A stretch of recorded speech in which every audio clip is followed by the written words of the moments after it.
Hey, welcome everyone. Welcome. I'm so glad that you could join me today on this snow day.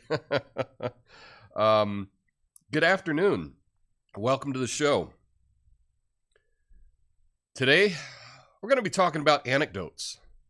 Now, before we dive into the complexities of evidence-based decision making, let me tell you a story about my cousin Phil. So Phil, he swears by this home remedy for the common cold. It's a concoction of ginger, honey, and whiskey. And according to him, it worked like a charm every time. But let's be real. If you're drinking whiskey, you're probably not feeling the cold as much anyway. So this morning I tried Cousin Phil's remedy myself. All it did was make me feel warm and fuzzy and a little tipsy. In other words, I'm doing good, but my cold is still here. I mean, seriously, anecdotes, it's just one person's experience. It's like basing your entire worldview on your drunk uncle's rants at Thanksgiving dinner. Now, sure, he makes a lot of interesting points and he's got great stories, but it doesn't mean that he knows what the hell he's talking about. And in my family, I'm that drunk uncle. Look, I'm not saying anecdotes are completely worthless. They can be entertaining, and sometimes they can even provide some insight into the human experience. But when it comes to making important decisions, anecdotes are the Taco Bell of evidence. Might be convenient. It's not the best option. And you're going to pay for it later. My name is Tom Coffey. This is the Coffee and Nuance Show, the best censored commentary and news show live right now. Flame on.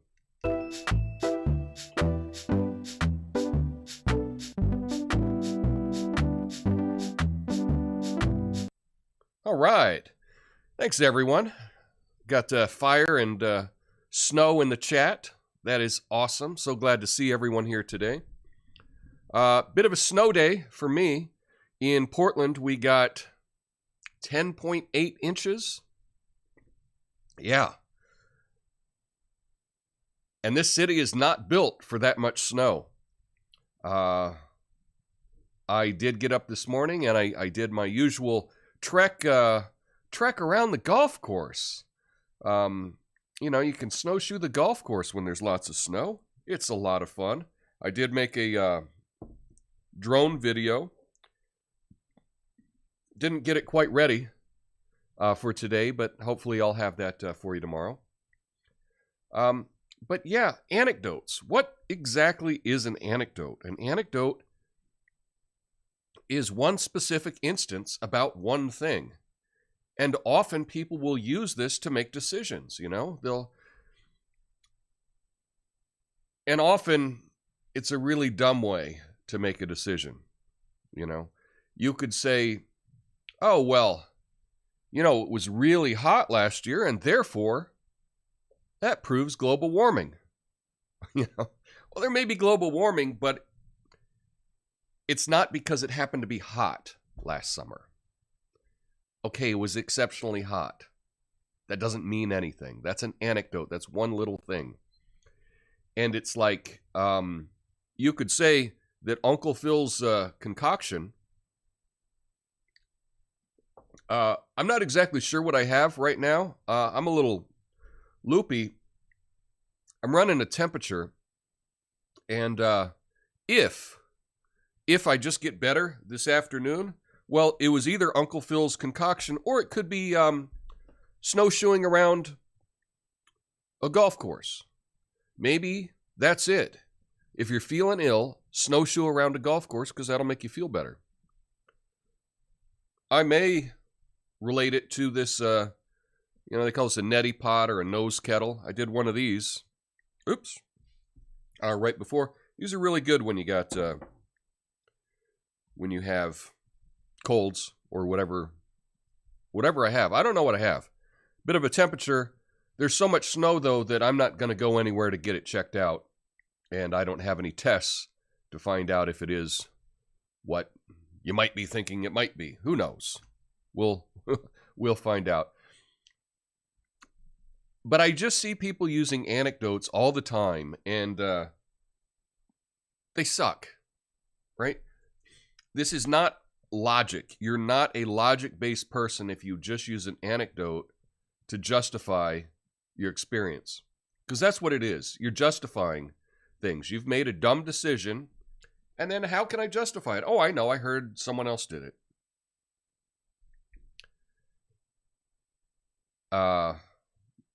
Yeah, do you have any examples of anecdotes that are just dumb? They're just dumb. We hear this a lot going on, especially, around race and gender and things like that. It's just dumb. It's just really dumb. So let's just get into a more interesting topic, perhaps. I don't know. Here we go. It's about young men.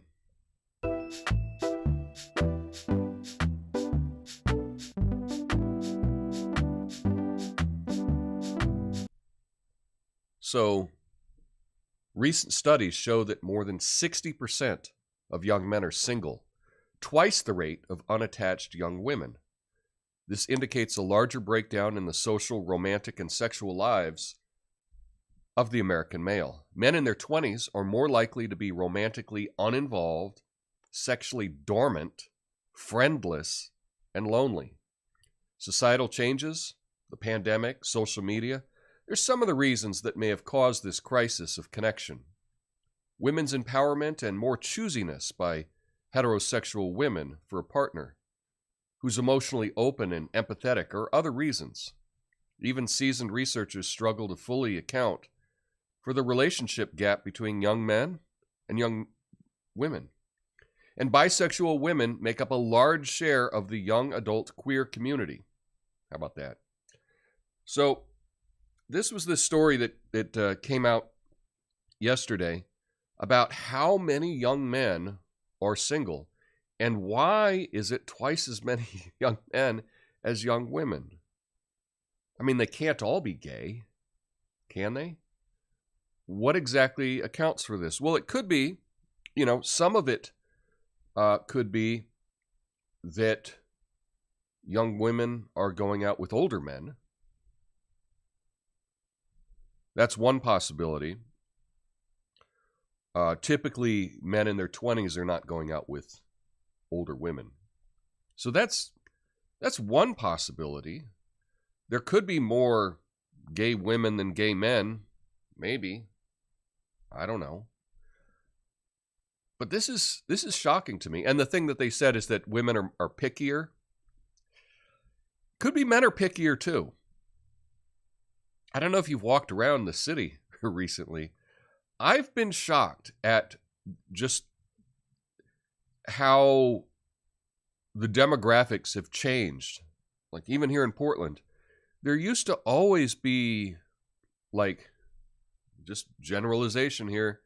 Anytime I would go downtown, I'd walk around 23rd, the Pearl, whatever. There'd be, pretty women in their 30s all the time. And now you hardly ever see that. Where did all the pretty women go? I don't know. They're gone. A friend of mine went to a Trailblazer game a week or two ago. He was talking with me, and he likes to go, and he sits on the floor. I think he was in the third or fourth row. And he said, you wouldn't believe it, Tom.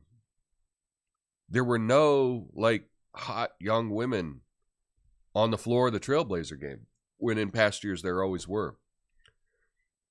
So, I don't know what's happened to young, attractive women. They seem to be not as many as there used to be. And perhaps that accounts for why there's so many single men. I don't know.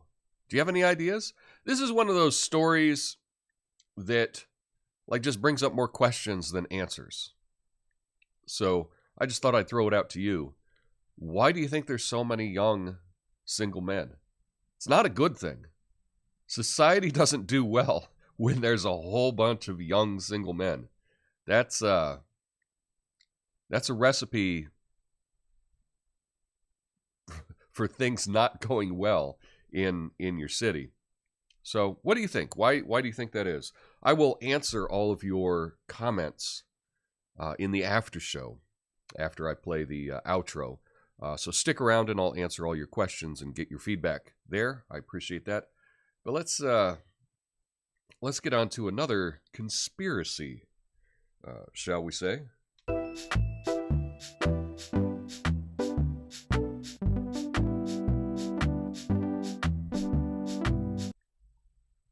All right. Madeleine McCann. Now, I don't know if you've heard about her. This was a young girl that went missing years ago, and it's been on conspiracy sites for a number of reasons. It has to do with, the idea of the conspiracy of elites and child trafficking and all kinds of craziness, right? So that's why this particular case has been a big deal. I know one of the things, and I'm not endorsing this theory at all, but the sketch of the suspect, there were two sketches. There were sketches on the same person, but there were two different sketches, and one looked like one of the Podesta brothers, and the other sketch looked like the other Podesta brother. Could just be a huge coincidence, but that's why it's been speculated about and why people have followed this story for so long. Well, social media users are skeptical of claims from a Polish woman, Julia Faustina, who says she is Madeleine McCann, a British girl who went missing from a family vacation in Portugal 16 years ago when she was 3 years old. Faustina's account went viral after she posted pictures and claimed that Kate and Jerry McCann had agreed to a DNA test, which has not been confirmed. However, social media users are now pointing out that Faustina's mother bears a strong resemblance to her, and her family has released a statement saying that they have memories and pictures of her as their daughter. She's not Madeleine McCann. German police named convicted child abuser and drug dealer Christian Bruckner as a suspect in the case in 2020. So I just brought this up because maybe you had heard about this case in the past. It's been floating around. People that think that the elites are into trafficking children and things like that. That's a conspiracy that I'm not endorsing at all. But this particular case, there's been a lot of chatter about this, and so when this Polish girl came forward and she said, "That's me. I'm the missing girl." I don't know. It's disappointing that this even gets coverage in the press. At the very least, find out if they're the same blood type. Right? You can find out at least if they're the same blood type, or if they can be ruled out based on their blood type. That's something very simple. Not everyone will agree to a DNA test, but there should be more evidence before these types of claims just kind of go crazy. I remember there was a young man who claims to be Bill Clinton's kid, and he looks shockingly similar to him. But I think if you're going to come out with a story, you really need some evidence. You need something to back it up, or at least have someone working on that. As far as like the Clintons' kid, they should have been able to figure it out by now. And I still don't know what's going on with that case. So this is just another one of the cases. Who knows? I can't read the mind of the young girl and why she's making this claim. But young people make all kinds of claims. And not just young people, right? People of any age are looking for extra attention. This is one way to do it. But now I got a study for you that it's going to reconfirm all your suspicions on some things.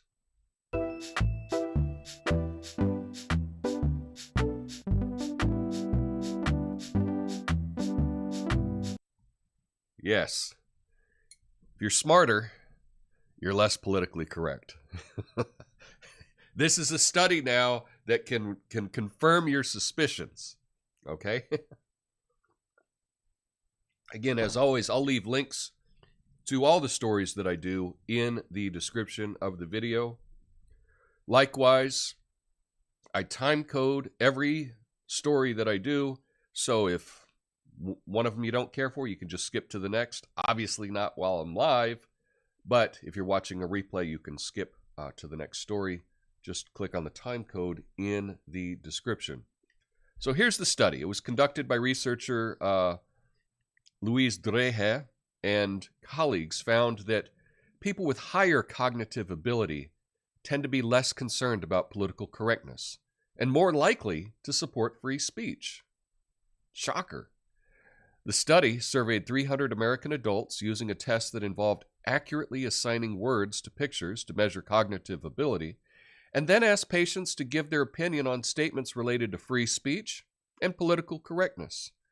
The results showed that there was a moderate positive correlation between cognitive ability and support of freedom of speech, and a moderate negative correlation between cognitive ability and concern for political correctness. The study raises questions about how the woke movement gains so much influence, despite the findings that those who embrace it tend to be less intelligent. So, there you go. You've got your study that will confirm everything that you think about woke people. That the more woke you are, the less intelligent you are. There is a correlation. Does that mean anything? I don't know. And I would hesitate to even co-sign this. I haven't looked at the study. I would like to see exactly what the p-value is there. What is, they're saying that there is a moderate positive correlation. We don't know exactly how much of a, what do they mean by a moderate positive correlation? It could be very little. So I would like to look at that study. But if you're happy that it reconfirms everything you think about being woke and being for freedom of speech, I would tend to agree. Just in my own gut. Freedom of speech is for smart people, and dumb people don't want people to share views. I think there's a direct correlation. That's what I believe. I don't know that this study backs me up on it. But that's my personal opinion. Free speech good. Being all hung up on wokeness probably is a lot less intelligent. But that's just my take.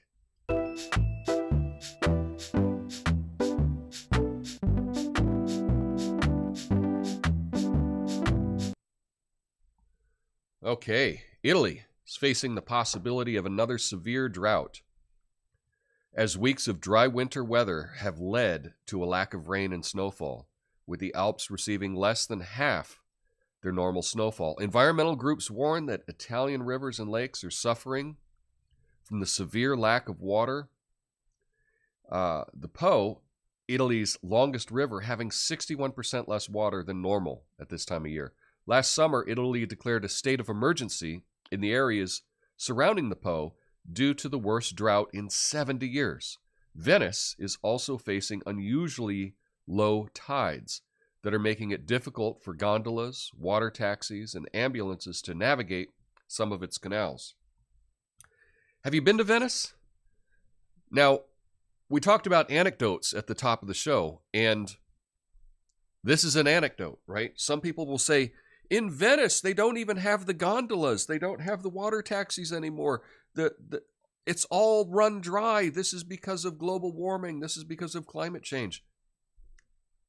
It might be. But this is just one anecdote. It proves nothing. It proves absolutely nothing. There may be reasons for it. It may be evidence of climate change. Perhaps. Maybe not. But people will use this as an anecdote to talk about how bad things are now. But even in that story, it's like, oh, it's the worst it's been in 70 years. So what you're telling me is that 70 years ago it was worse than it is today? Well, what does that tell you? Again, it might just be that climate is cyclical. Perhaps. I don't know. I am not. I'm not going to say that because Venice ran dry, that's proof of anything, other than they didn't get a lot of rain this year. You know, that's probably true. Beyond that, I'm not sure what you can draw. But if you disagree, let me know in the comments.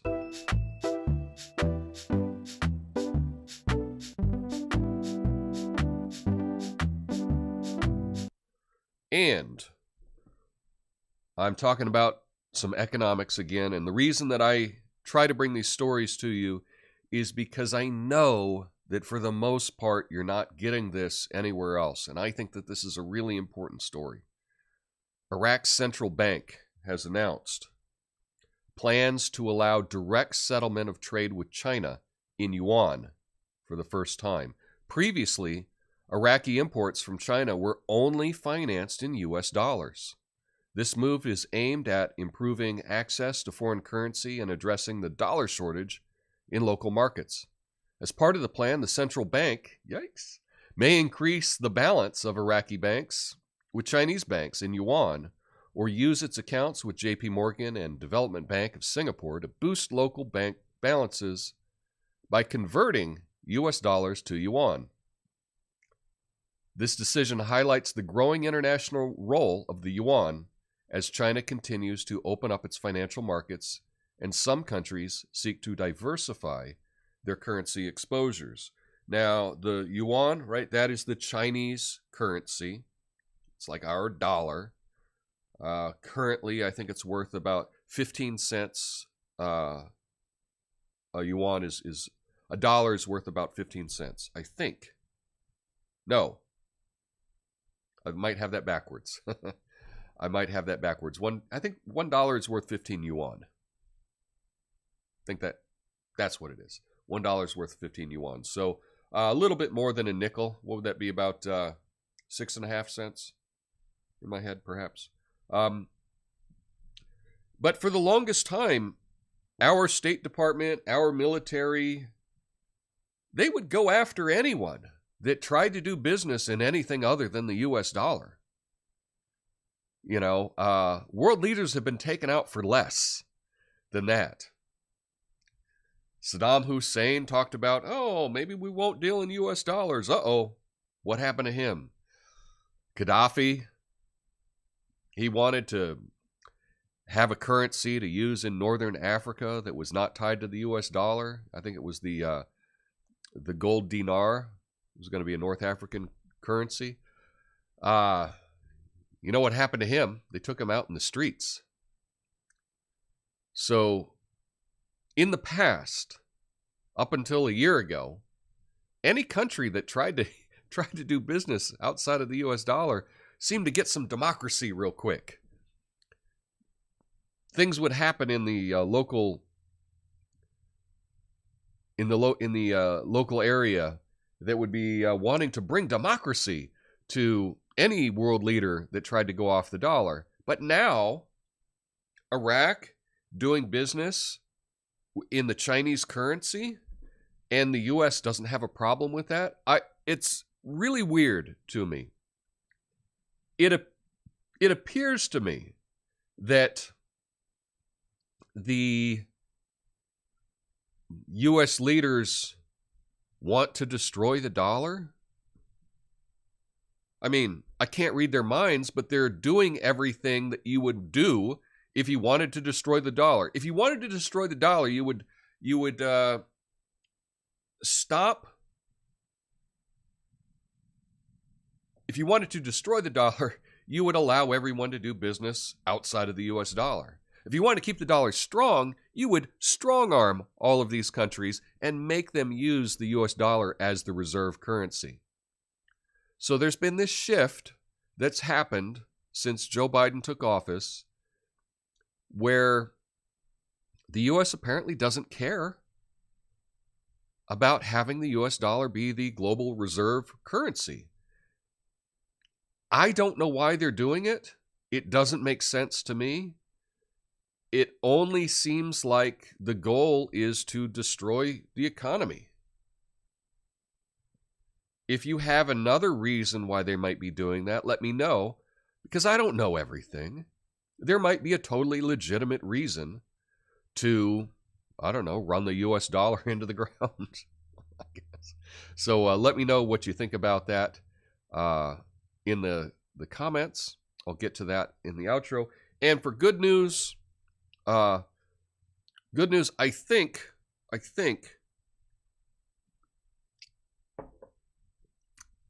I'm getting better.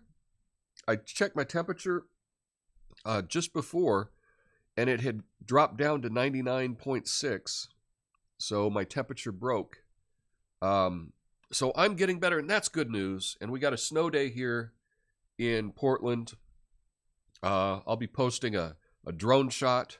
It was very windy, so I'll be posting that. So I know that's not really good news, but it's good news for me. It's good news for me. That's all I got for you today. I really appreciate everyone. I look forward to interacting with you in the after show. So have a beautiful day, and I'll see you tomorrow with a Fact Check Friday live. Peace.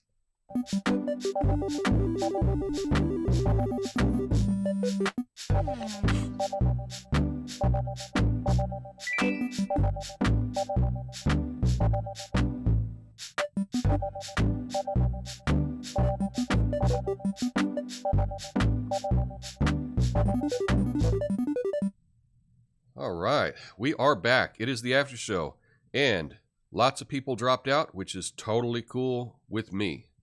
But let's address some things here in the chat. Lots of chat. I appreciate that. Howdy, fighters. Howdy, everybody's. Got some fire in the chat.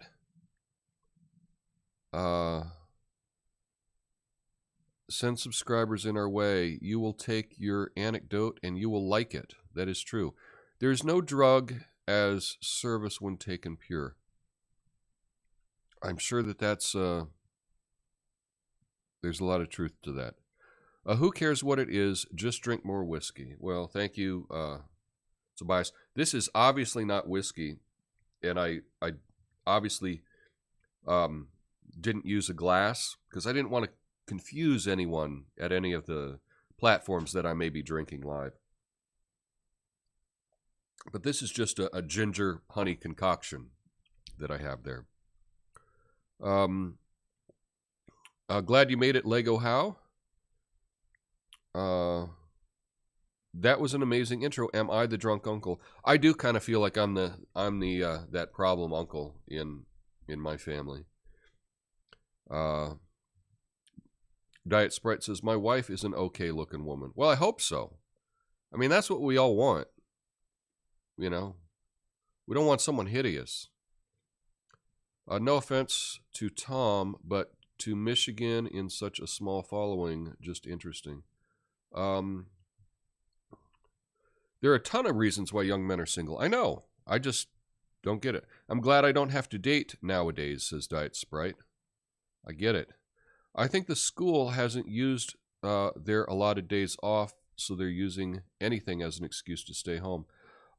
This city cannot operate in this much snow. Like, it can't. I think we have one snowplow. So I was out today walking around, and accidents everywhere. I wouldn't be driving today. It's nuts. The man uses p-values. Someone knows how to read a study. It did sound like a small sample size. Well, I think the sample size was about 300. That actually may be a big enough sample.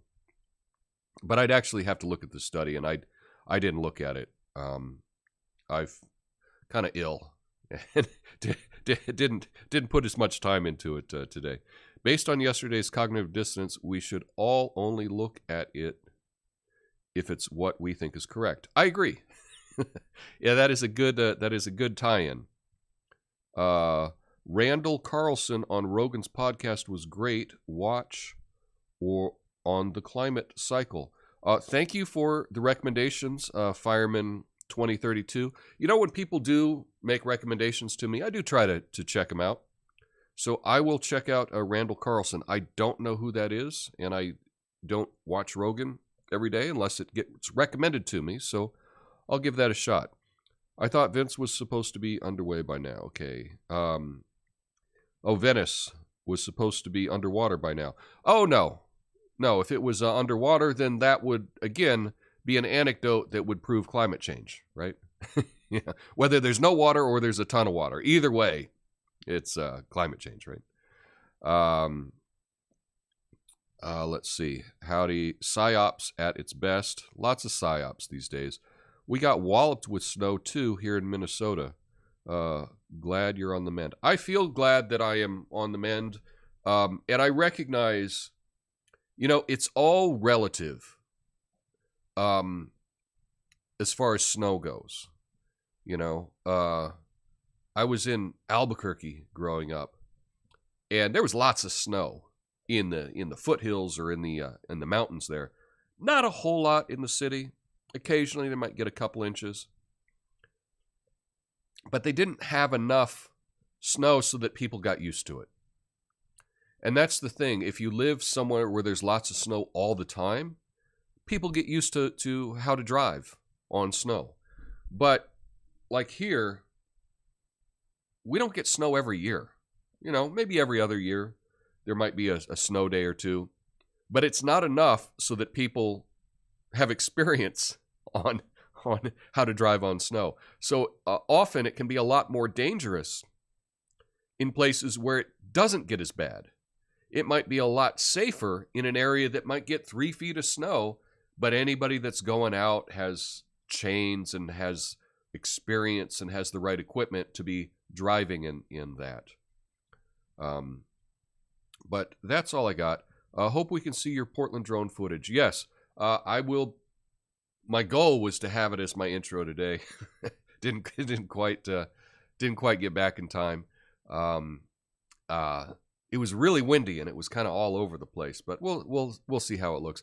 Anyway, I got Fact Check Friday tomorrow.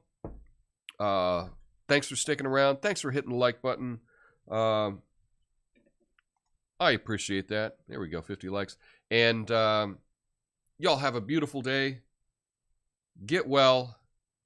And I will see you mañana.